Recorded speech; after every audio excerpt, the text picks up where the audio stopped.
All right, guys, that's Felon back with another one for you. Get right into it. Hit that subscribe while you're thinking about it.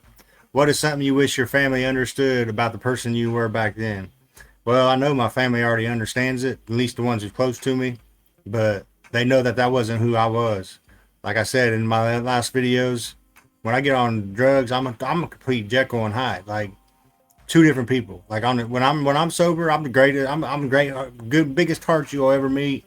Care about people, like genuinely don't care to help people. Like I enjoy helping people if I can. If I got a skill, for example, if I can help you fix your car, it's no big deal. If I can give you a ride, it ain't no big deal. Like if I can give you advice that I know something I've been through and I've experienced and I know how it works, such as like the court system or filing motions and shit like that. Like I don't care to help people. If I got the knowledge to help you, I don't care to help you.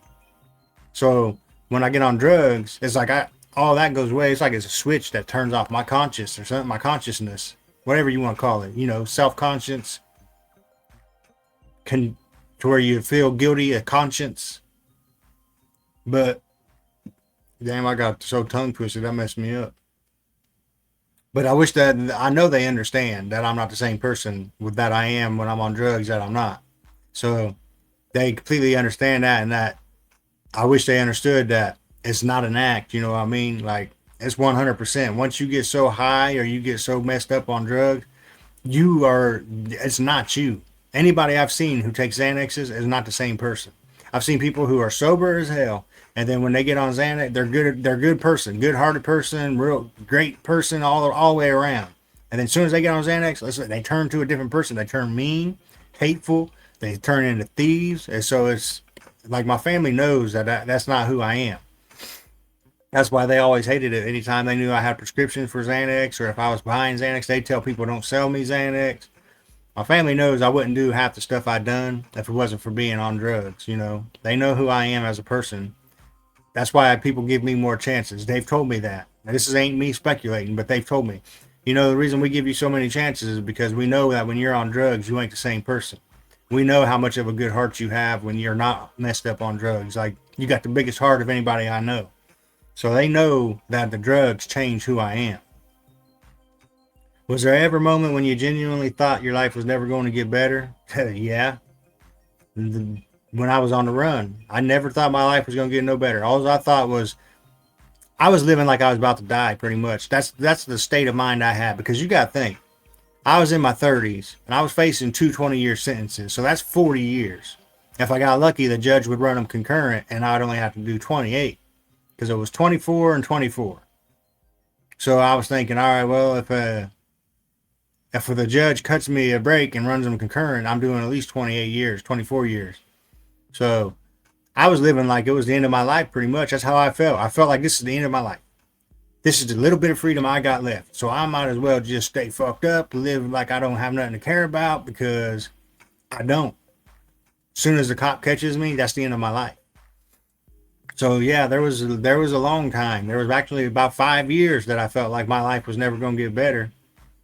So when you're on the run and you're facing a lot, like if it would have been 6 months or a year or something I was facing, even 3 years I was facing, it would have been totally different.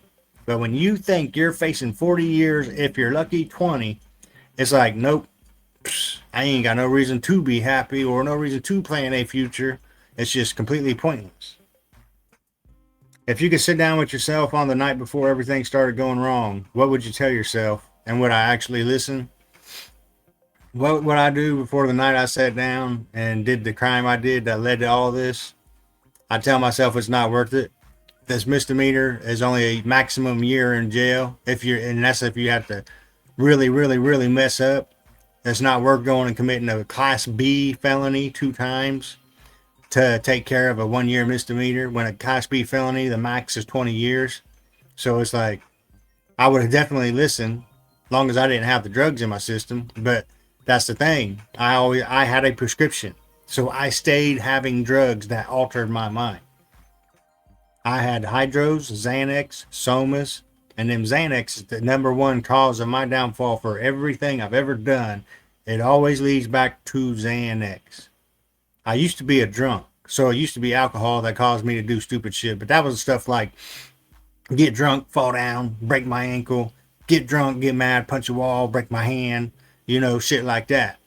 once I got on the Xanax, it was go commit crimes and let it snowball and snowball and snowball until it was something really big and it wasn't able to be repaired.